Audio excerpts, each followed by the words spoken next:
लड़का बनी बहू। पूरे 28 साल का हो चुका था ऋषभ, लेकिन शादी करने को तैयार ही नहीं था। माँ बाप पूरी तरह से परेशान हो चुके थे।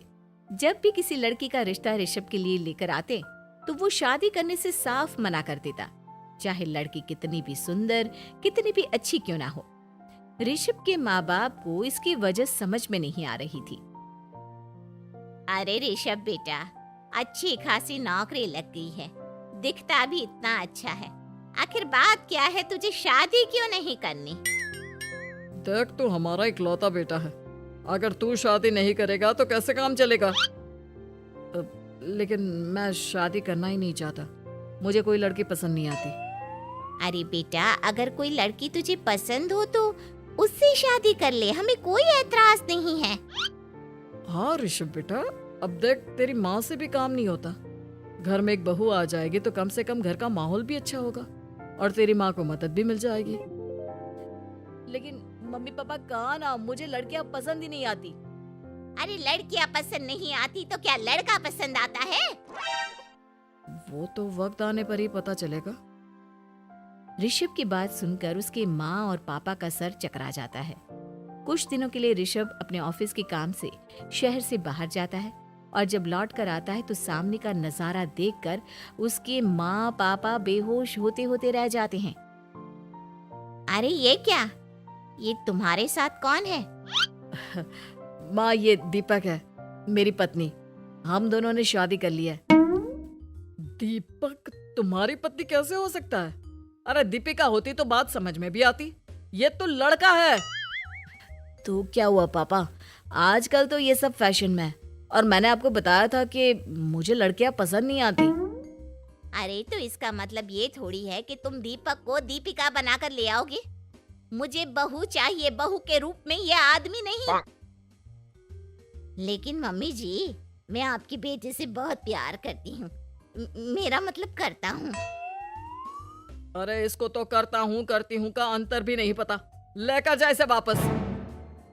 अगर आपने इसे घर से बाहर निकाला पापा तो मैं भी इसे के साथ चला जाऊंगा। मैं ऋषभ के बिना जी नहीं सकती, मेरा मतलब जी नहीं सकता। हमारा जिंदगी भर का साथ है, प्लीज हमें अलग मत कीजिए मम्मी जी, पापा जी। हे भगवान, ये तूने क्या दिन दिखाया? मेरे बेटे को थोड़ी अकल दे दे, लड़के को बहू बनाकर घर में ले आया है। अब क्या होगा, हम दुनिया को क्या मुंह दिखाएंगे? माँ, बेकार में परेशान हो रही हो। दीपक आपके सारे काम करेगी और एक अच्छी बहू की तरह आपके साथ रहेगी, देखना। पहले तो खुद तो क्लियर कर ले कि यह कुछ करेगा या करेगी, बाद में हम सोचते हैं कि हम क्या करें। बहू के आने के बाद क्या करते हैं, मुंह दिखाई की रस्म, तो आप भी वही कर लीजिए। आप चाहे तो मैं पूरे मोहल्ले में न्योता दे आती हूँ। अरे रहने दे, तेरी वजह से बेइज्जती और ज्यादा होगी। आई बड़ी, अब मेरा मतलब है आया बड़ा न्योता देने वाला। अगले दिन सुबह के वक्त दीपक बड़ी नजाकत से चलता हुआ सबके लिए चाय बनाकर सुबह सुबह बालकनी में आ जाता है। प्रणाम मम्मी जी, प्रणाम पापा जी। ये देखिए, चाय बिल्कुल आपकी पसंद की है। मुझे ऋषभ ने सब कुछ बता दिया था कि आपको क्या क्या पसंद है। हे भगवान, ये सब क्या हो रहा है? ये क्या नौटंकी है? नौटंकी कहाँ है? माँ देखिए तो, मेरा दीपक आपका कितना ख्याल रख रहा है। लाओ, अब जो भी है, जैसे भी है, चाय पियेंगे ही सही। थोड़ी देर के बाद, वैसे दीपक, चाय तो तुमने बहुत अच्छी बनाई है। चलो कुछ तो अच्छा हुआ। अगले दिन, अजी सुनते हैं, आज पैरों में बड़ा दर्द हो रहा है। लग रहा है घुटनों में फिर से कुछ न कुछ प्रॉब्लम हो रही है।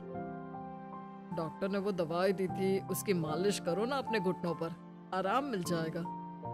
वो क्या है ना, खुद के हाथों से ठीक से मालिश नहीं हो पाती। अरे मम्मी जी, आपको परेशान होने की क्या जरूरत है, मैं हूँ ना। लाइए, मैं आपके पैरों पर मालिश कर देता हूँ, मेरा मतलब कर देती हूँ। अरे रहने दे, रहने दे। घर में बहू होती तो सेवा करती, यहाँ तो आदमी बहू बनकर बैठा हुआ है। मम्मी जी नाराज मत होइए, एक बार मुझे मौका तो दीजिए आपकी सेवा करने का। अच्छा ठीक है, ये ले दवाई लगा दे।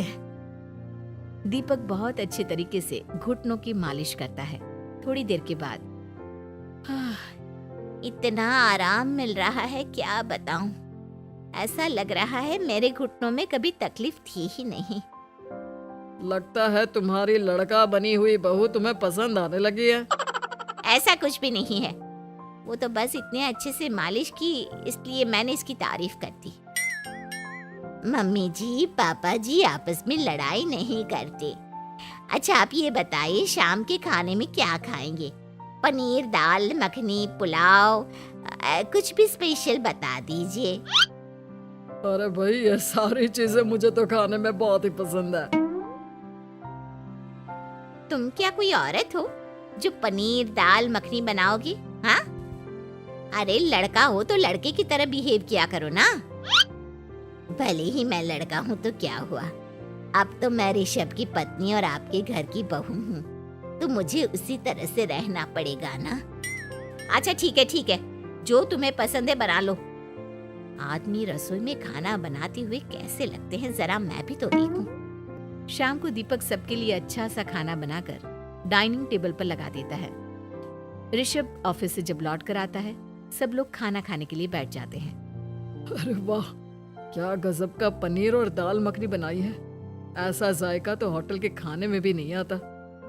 दीपक कितना अच्छा खाना बनाती हो, मेरा मतलब बनाते हो। तुम्हारी इसी अदा की वजह से तो मुझे तुमसे प्यार हो गया।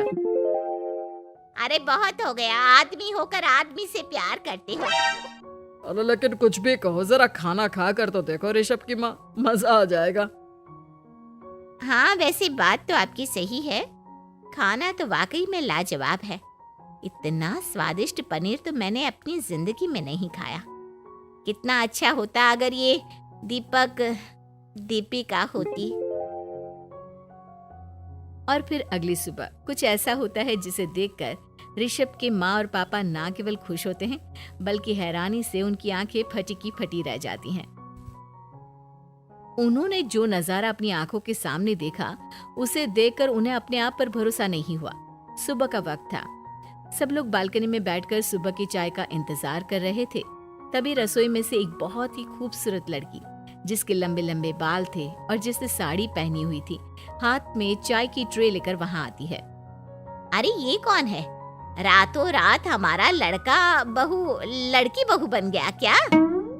मुझे लगता है कोई सपना देख रहा है। इतनी सुंदर बहू तो हमने सपने में भी नहीं देखी। देखा माँ, जादू हो गया जादू। अरे लेकिन ये है कौन? तुम्हारा वो आदमी वाला पत्नी कहाँ चला गया? आपने मुझे पहचाना नहीं? मैं दीपक नहीं दीपिका हूँ। इतने दिन से लड़के के कपड़े पहनकर आपके घर में आपकी बहू बनी हुई थी। माँ ये दीपक नहीं, दरअसल ये दीपिका थी, लेकिन इसे लड़कों की तरह रहने का शौक था और इसे लड़की की तरह रहना मंजूर नहीं था, इसलिए मैं इसे लड़के के रूप में आपकी बहू बनाकर यहाँ ले आया। तो फिर अचानक ये उसका हृदय परिवर्तन और रूप परिवर्तन कैसे हो गया? वो क्या है ना, मुझे बाद में एहसास हुआ कि आप लोग इस बात को लेकर बहुत दुखी हैं कि आपकी बेटी ने एक लड़की के साथ शादी की है, इसलिए मैं अपने असली रूप में वापस आ गई। हमने कोई पुण्य कर्म किए होंगे जो तुम्हारे जैसा, मेरा मतलब तुम्हारे जैसी बहू मिली, इतनी खूबसूरत और इतना ख्याल रखने वाली। भला हो भगवान का कि हमें लड़की बहू मिली है, लड़का बहू नहीं।